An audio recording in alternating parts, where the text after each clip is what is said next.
আসসালামু আলাইকুম, কেমন আছেন সবাই? আজকে আমি পাউরুটি এবং আম দিয়ে খুব সুন্দর একটা মালাই রোল মিষ্টি তৈরি করে আপনাদের সাথে শেয়ার করব।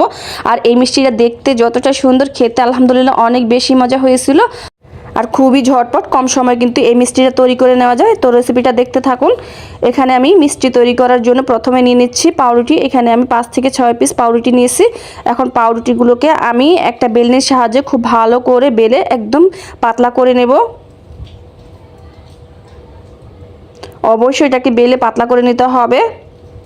আর এই কাজটা কিন্তু খুবই সহজ, আপনারা দেখে কিন্তু বুঝতে পারছেন এটা আমি কিভাবে করে নিচ্ছি। এইভাবে করে আমি সবগুলো পাউরুটি পিস বেলে নিয়েছি। এখন একটা কাঁচির সাহায্যে আমি সাইডের অংশগুলো কেটে ফেলে দিচ্ছি। সাইডের অংশটা ফেলে না দিয়ে কিন্তু এটা দিয়ে চাইলে আপনারা ব্রেড ক্রাম্বস তৈরি করে নিতে পারেন।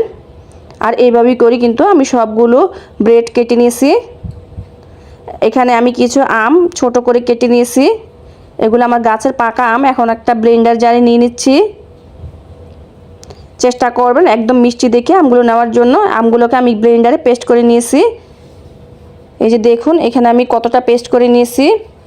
আমি কিন্তু আমগুলো আর চালবো না, আমার আমে কোনো আঁশ ছিল না। যদি আমে আঁশ থাকে তাহলে অবশ্যই চেলে নেওয়ার চেষ্টা করবেন। এখন আমি একটা কড়াইতে বসিয়ে দিচ্ছি 2 কাপ লিকুইড দুধ, 1/3 কাপ পরিমাণ দিয়ে দিচ্ছি চিনি। এখানে চাইলে আপনারা কনডেন্স মিল্ক ব্যবহার করতে পারেন।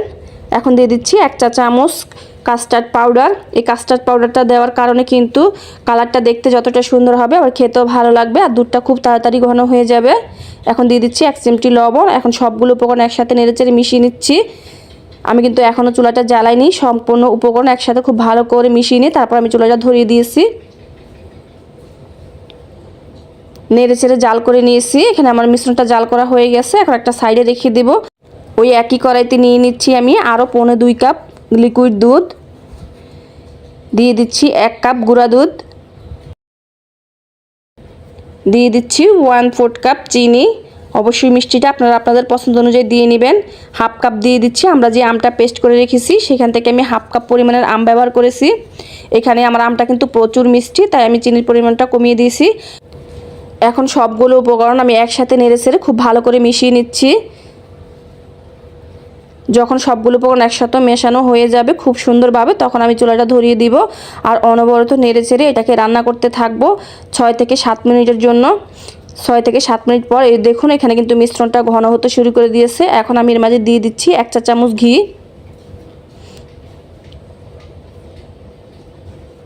এখন আবারও নেড়েচেড়ে আমি এটাকে রান্না করে নেব যতক্ষণ না একদম শুকিয়ে আসছে।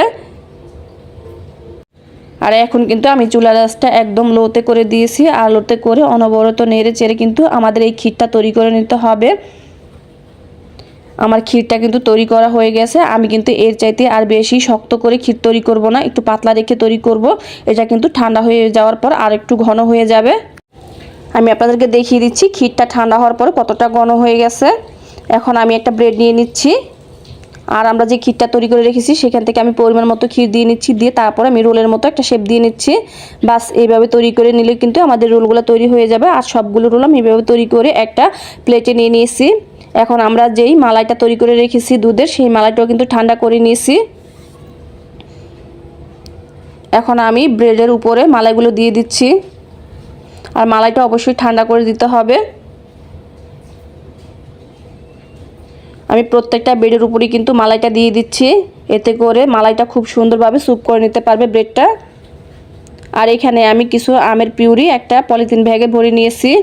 এখন উপর দিকে একটু দিয়ে দিচ্ছি সাজিয়ে, এতে করে দেখতে সুন্দর হবে। তবে এটা অপশনাল, আপনারা চাইলে এটা স্কিপ করতে পারেন। এখানে আমাদের মালাই রোলটা কিন্তু তৈরি করা হয়ে গেছে। এখন এই মালাই রোলটাকে আমি নর্মাল ফ্রিজে রেখে দিব আধা ঘন্টার জন্য। অবশ্যই মালাই রোলটা ফ্রিজে রেখে খাওয়ার চেষ্টা করবেন, এতে করে মালাই রোলটা খেতে অনেক বেশি মজা লাগবে। আর মিষ্টি খাবার একটু ঠান্ডা ঠান্ডা খেতে ভালো লাগে। ব্যাস তৈরি হয়ে গেল আমাদের ম্যাঙ্গো ব্রেড মালাই রোল। আর এই মালাই রোলটা খেতে এত বেশি মজা হয়েছিল যে আপনারা বাসায় অবশ্যই একবার বানাবেন, না বানালে বুঝতেই পারবেন না এই মালাই রোলটা খেতে কতটা মজা হয়েছে।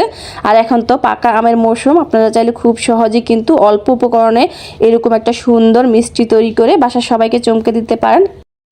আসছে ঈদে কিন্তু চাইলে আপনারা এই মিষ্টি রেসিপিটা টেবিলে রাখতে পারেন।